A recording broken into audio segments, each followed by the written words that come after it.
Hey, Canada, did you know that there were 4 by-elections this week? You didn't, because it was status quo. 2 Liberals, 2 Conservatives, no change in the makeup of Parliament Hill. Hello, I'm Adrienne Batra. With me are Fraser, MacDonald, and Brian Lilley. So I say that, Brian, because I don't think most people knew that there was a by-election, very low voter turnout, but certainly an interesting story to watch, with the Liberals hanging on to the 2 seats that they expected to, the Tories hanging on to the 2 seats that they were expected to, and the NDP nowhere to be found. Yeah, that's the interesting part. The NDP vote collapsing in places like Oxford. That went to the Liberals, and that's what the Tories have to worry about if they want to be able to form government. Oxford is a riding in southwestern Ontario. It's strongly conservative. The candidate there is being questioned. Oh, is Pierre's messaging resonating? They only won by 7 points. Yeah, the guy went down. He was accused of being a parachute candidate. The former MP, who was a conservative, campaigned for the Liberals because he was upset that Tories didn't just give the seat to his daughter. So there's a lot of local stuff going on. They still won by 7 points. The interesting thing for me, Maxime Bernier's party, the People's Party, they're kaput.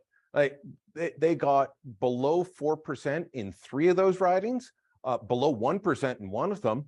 And Bernier, he did worse than his no-name candidate. Sorry, Solomon Weep. He did worse than him in the by-election. They put all the resources into Portage, Lisgar, and Manitoba, very conservative place. Bernier saying, we're the real conservatives. And the voters said, no, you're not. You're lunatics. We're not voting for you.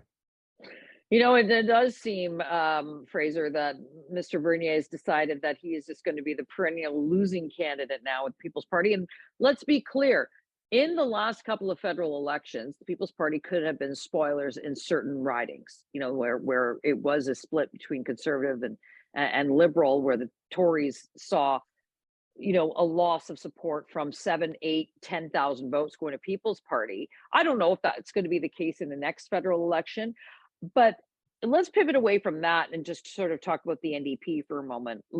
We've all sort of joked that the NDP should just fold themselves into the Liberals at this point, not only because Jagmeet Singh has basically handed over the keys to the party over to Justin Trudeau with this goofy support he maintains, but the Trudeau Liberals really are looking more orange than red these days anyway.